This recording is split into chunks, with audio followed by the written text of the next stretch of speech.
তিস্তা ইস্যুতে এক হলো চীন ভারত মহাপ্রকল্প বাস্তবায়নে বাংলাদেশের যে কোনো সিদ্ধান্তকে সম্মান জানায় বেইজিং, বললেন রাষ্ট্রদূত। দিল্লির সঙ্গে কাজ করতেও আগ্রহ প্রকাশ। We are open as long as it will be conducive for Bangladesh. Whatever decision made, but it is to our common interest. We want to see the project to be started very soon. 30 million Bangladeshi people, they need this project. ভূ রাজনৈতিক বাধা কেটে যাওয়ায় আশায় বুক বেঁধেছেন উত্তরের 2 কোটি মানুষ। পানির ন্যায্য হিস্সা আদায়ের দাবি। ভারত এবং চীন একই প্রকল্পে অর্থায়ন করতে চাচ্ছে।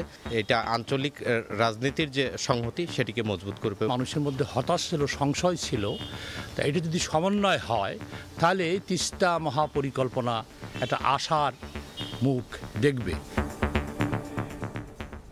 দেখছিলেন প্রধান শিরোনাম। সন্ধ্যার সময় সঙ্গে আছি আমি ওমর ইনান। এবার অন্যান্য শীর্ষ সংবাদ।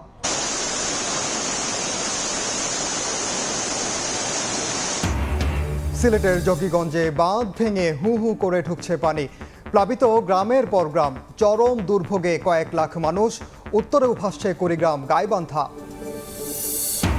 ওমানে নেওয়া হবে না বাংলাদেশি চিকিৎসক, গুজবে সয়লাভ। গা ভাসালেন স্বাস্থ্য শিক্ষার ডিজিও। দেশটিতে সুনামের সঙ্গে কাজ করছেন প্রায় 300 ডাক্তার, জানালো দূতাবাস। এই সমস্ত বিষয় উনি উত্থাপন করেছেন অভিযোগ হিসেবে, সেগুলোর জবাব আমরা বহুবার দিয়েছি, একবার না। প্রধানমন্ত্রীর সঙ্গে বিতর্কে বসার প্রয়োজন দেখেন না ডক্টর ইউনূস। শ্রমিক ঠকানোর মামলায় পঞ্চমবারের মতো বাড়ল জামিন। এবার মেয়াদ 1 মাস 10 দিন।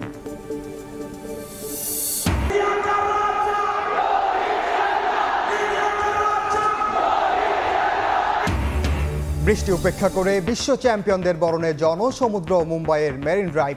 রাজস্বিক সংবর্ধনার আয়োজন। বিমানবন্দর থেকে ছাদ খোলা বাসে ওয়াংখেড়ে যাবেন রোহিতরা।